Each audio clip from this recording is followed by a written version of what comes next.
So Suicide put out a trailer yesterday. Am I right? Yes. I think yes. Oh my goodness. And it's got like freaking crazy dislikes. Got more dislikes than likes. Like it's split. So yeah. Let's see if it's gonna be good or it's gonna be bad. Let's see. Where are we going? And who are we killing? I'm Darren Sadigian, studio director at Rocksteady Studios. Rocksteady. My name is Axel Ribby, and I'm the game director here. Eyes up, people. Let's go. At Rocksteady, storytelling and character depth are the core DNA of our game. These are not features, but Rocksteady fundamentals. With Suicide Squad, Kill the Justice League, we wanted to tell a new story. We wanted to expand the Arkhamverse. Coming from Batman, where it was just from his perspective, just from his lens. Now getting to see the world through the villain's eyes was really the hook for us. Suicide Squad Kill the Justice League is a third-person action shooter that can be played solo or with your friends. It's a story-driven game that highlights Rocksteady's experience in bringing characters to life. As a Suicide Squad, you'll be forced to take on an absolute impossible mission. You must kill the Justice League. Right. We want the mechanics of the game to really reflect the personalities of the squad. I'm always first on the trigger. We want their moves to be flamboyant, exaggerated, chaotic. Let's make like cheap chewing gum and not stick around. Like Harley, All this members are tasked with Spider-Man, find themselves inside Deadshot is Iron Man, At twice the size of Gotham Arthur City is in Hulk. Arkham Knight.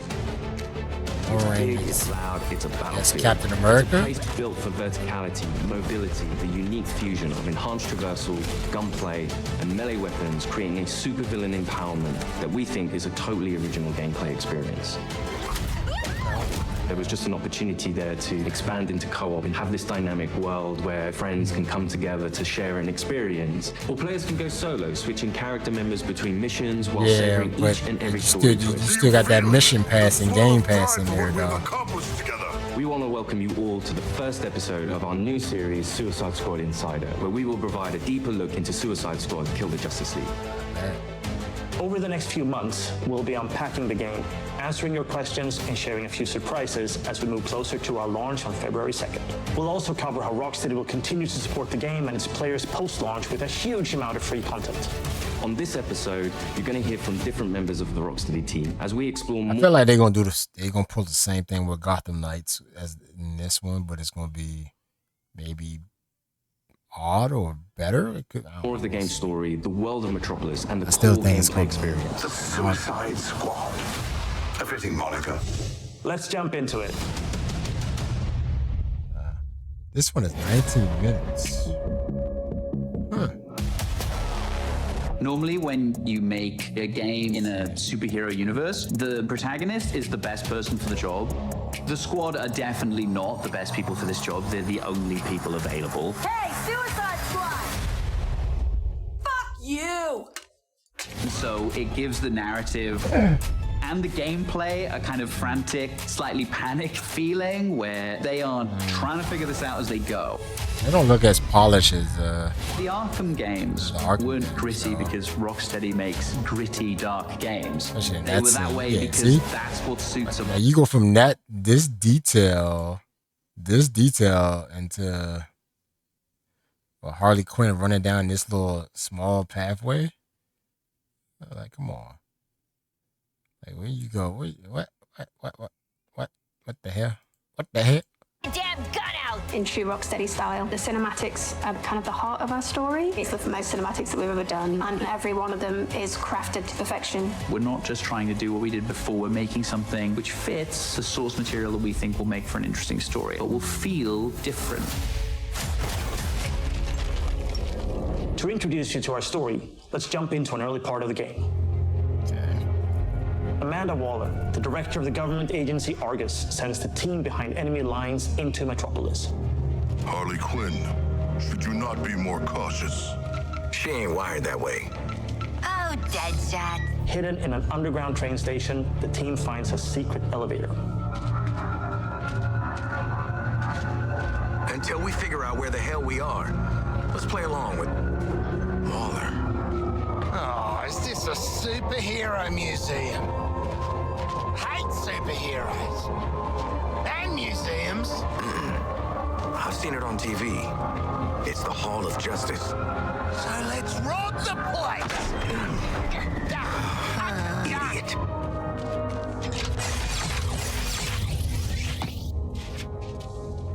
Through these doors lies the inner sanctum of the Justice League. Sounds very grand, doesn't it? And it is. She's a dame who can almost make me listen to a boring PSA. Don't touch anything that's gonna set off an alarm. So are they just going to be like making episodes of like I have read the much about game? the Justice League, and still, seem- they are larger than I expected. Some more parts, Those right? holograms aren't actual size, Shark Or they're Man. just going to show off the game. It's so and true to the he's characters freaking- that they're in Hall of Justice, and the first thing they think is, what can we steal?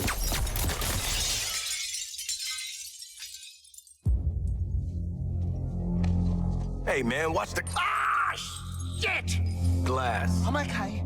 What the hell you got there? Thought this baby was a myth. Speed Force Gauntlet. Back when Doc Savannah tried to lift Flash's gimmick.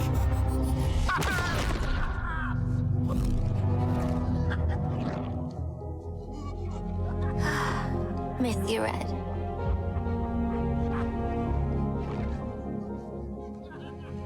So this is the beginning of the game, pretty much.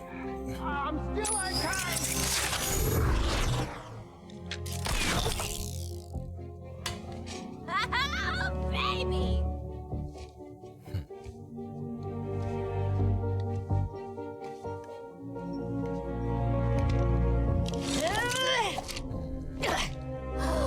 You found the Riddler's hat of invisibility!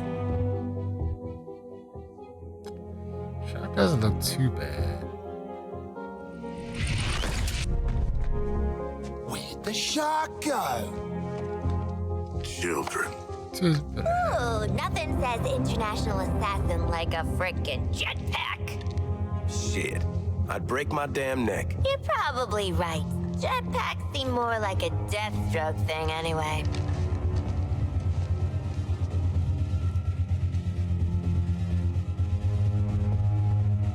Mine.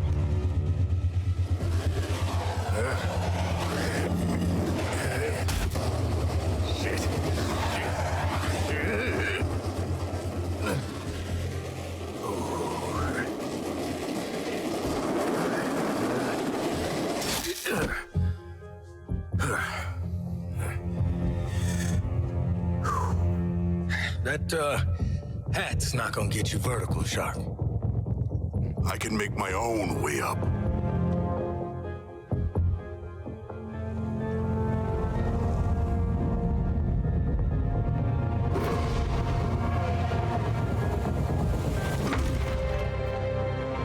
Well, tickle me stupid. Sharks can fly. All right. New toys, load of guns. Let's get up on that roof and get our freedom back. Can you switch characters if you go in solo, or is it just like you stuck with the one character So stuff? here we're taking these Like iconic in, characters who don't typically traverse the way they do in our game. But that's the beauty of our storytelling. We've managed to take these unique abilities and make that an extension of their personalities. Okay. Our power is undeniable! We loved working with Gotham and making that a world for players to experience. So we wanted to do that with a new location.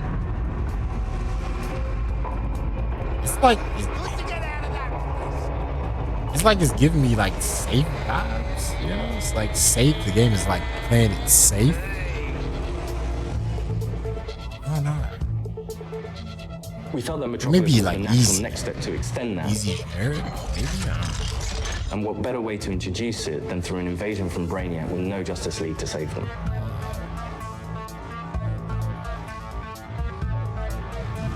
Just checking. We're all seeing that thing, right? The entire game is about fighting behind enemy lines. Oi, Waller! What the hell have you sent us into? It's a bloody war zone out here. There's a So they giant pretty much skull pull in the a sky. Spider-Man 1. Yeah. Congratulations, Task Force X. But that's what Spider-Man 1 was about, fighting enemy lines with Saber and then... transponder to your location. You're essentially in Brainiac's backyard. Yeah, exactly. So this is literally just Spider-Man 1. Like, near the middle of the story of Saber. Prison was taking over the city area. Or made them into soldiers to do his bidding. And through this corruption, the people of Metropolis have become extensions of Brainiac. Or better yet, Arkham 2? Is it Arkham 2? Arkham City? Yeah. Hey guys, thinking I shouldn't ate that extra tapioca put in my lunch. What the player knows from our title and what the Suicide Squad is about to find out is that here, the Justice League are the bad guys. They've been corrupted by Brainiac, and over the course of the game, your mission will be to kill them. Ugh, Green Lantern, nice.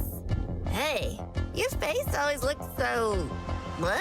Harley doesn't have any innate superpowers, so to go up against these beings that have incredible strength, it's a challenge. I'm in the middle of a recon. Yeah, because you literally got to be with Batman. You gotta have tech, Batman's tech. Talking about take them out. All-star team of superheroes here. I want you to see this. Pay attention, Floyd. Let me go home, please. Get it off! Get it off! Looks bad, feels worse. But once you've been enhanced, there's no going back. Outstanding. When you face off against the most iconic characters in all of superherodom and Justice League, it's by many people's definition an impossible task. You're searching for stragglers, augmenting Brainiac's army. The Shark gets it. The stakes that Rocksteady sets, the challenges they heap upon you as a player. Time to rally up with Brainiac. Ready to make the leap? You know immediately, like, this is the tallest task I will ever take on in a video game. So they literally just telling us like parts of the story at the beginning. You got off the ship. Speedster secret. The League doesn't leave anyone behind. Let's make you right, buddy. You know, that's just what I was gonna say. You're going to be fighting the Justice League. Hey, Metropolis! There's nothing more high stakes than the boss battles we have in this game. These are gods like Green Lantern, Batman, Superman, The Flash. So, what's the plan? At that point, the game really opens up.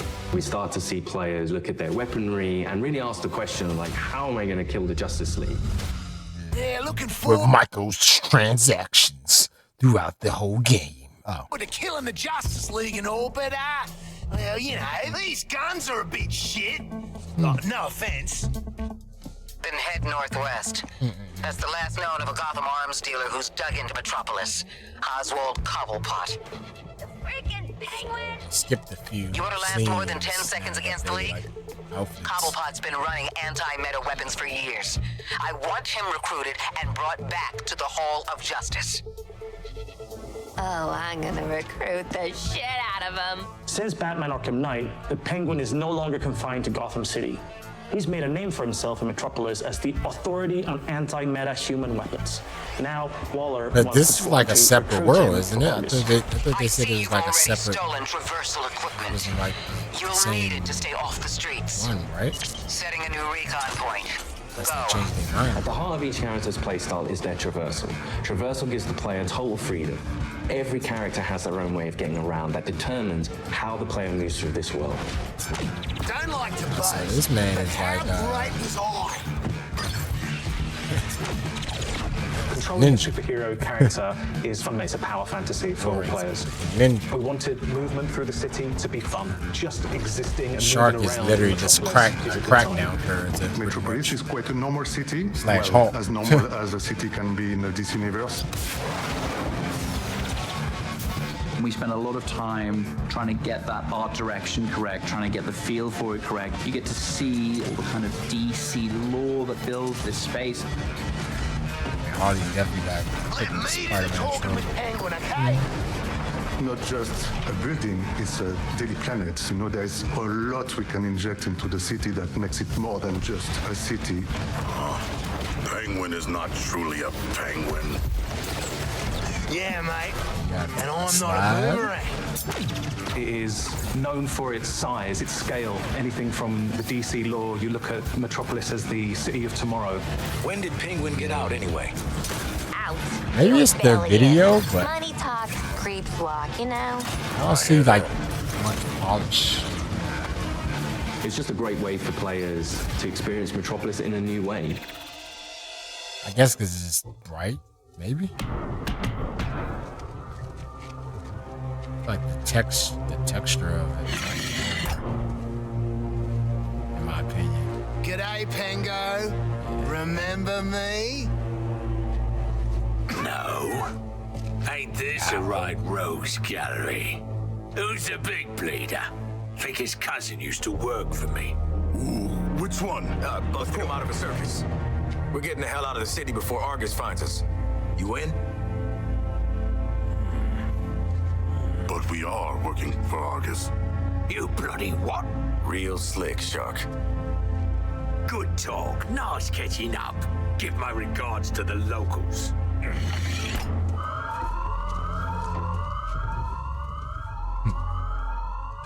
Traversal is at the very core of our game. You will need to be on the move and master each character's movements if you want to succeed.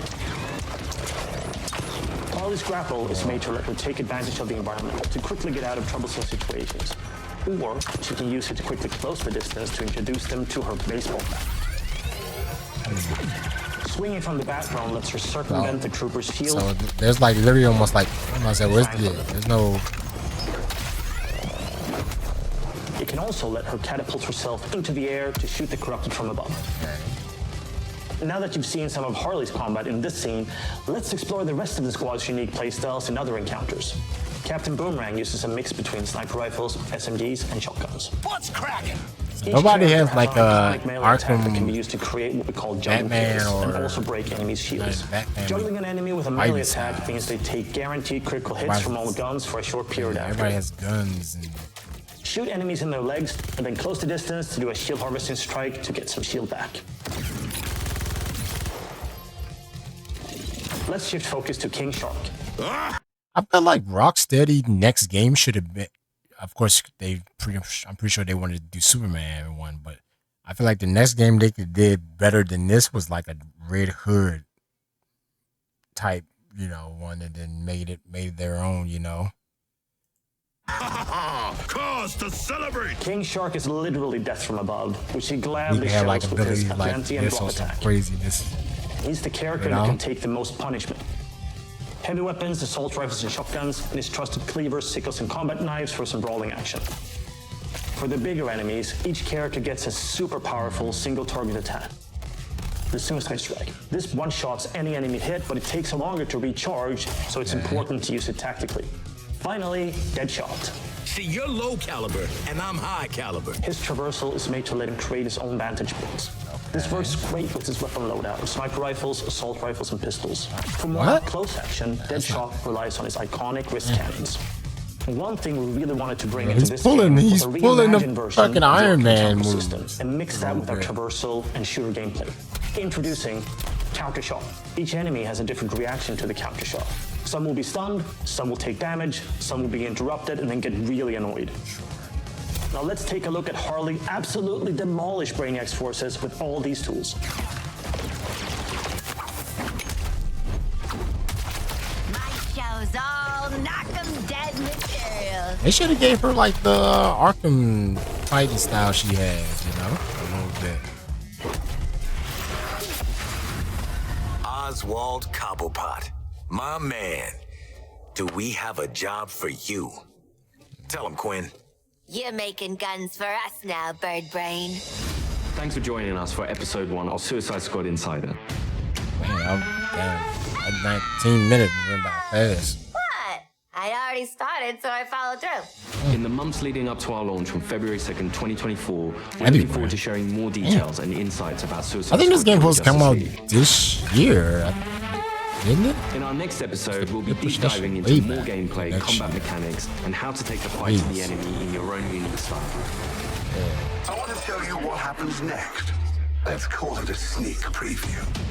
We really want players to feel like they explored all these characters that we bring to life in this DC universe. I'm going to enjoy this. You're starting with characters who aren't very powerful, and through the story, you're learning how to use their skills and become powerful. We really wanted to deep dive into the RPG system. You have your enhanced traversal, you have gunplay, you have weapons, there are upgrades and unique talents. And all of that stuff fusing together to create this kind of unique experience. Together, we are unstoppable. Join me. Are you kidding? Too soon.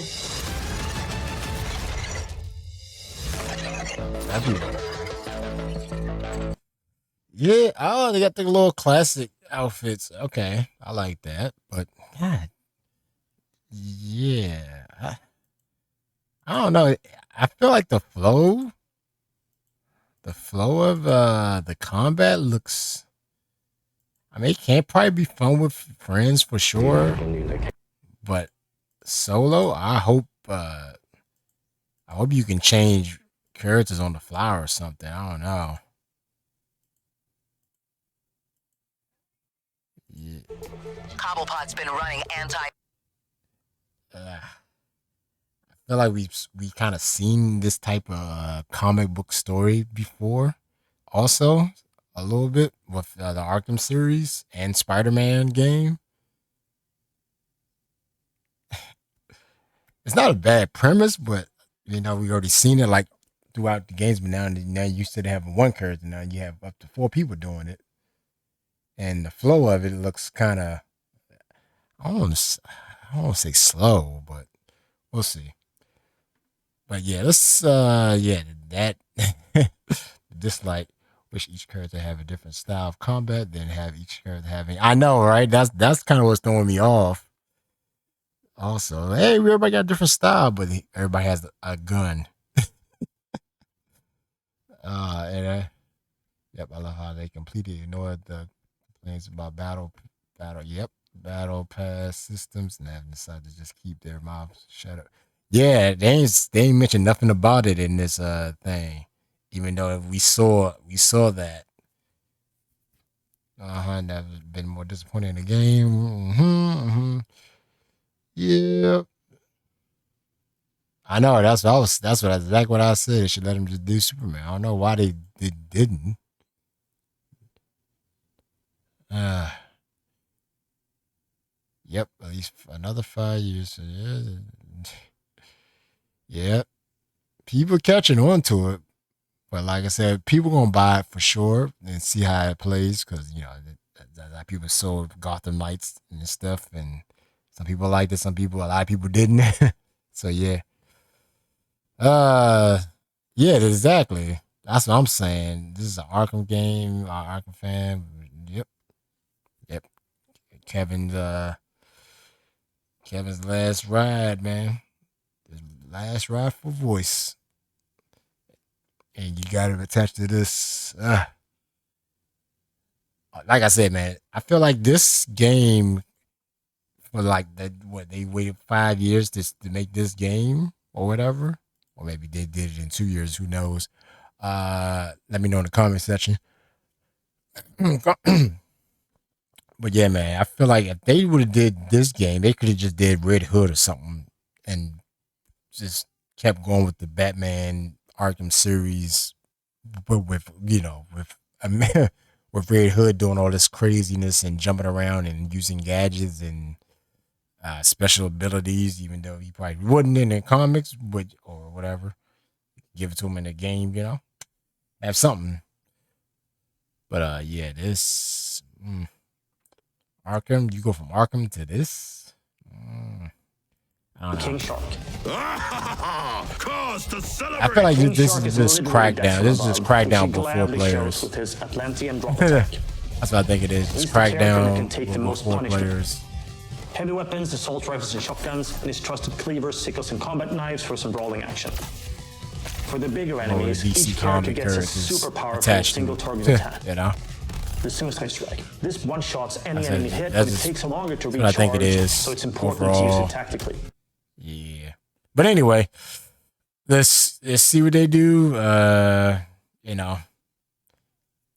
People gonna play it. we'll see how it turns out. But there you go. Suicide Squad Insider 1. Wait for the next. See if they're gonna talk about the battle system or mission patch, whatever the hell is next for it. But we'll see. Legendary out.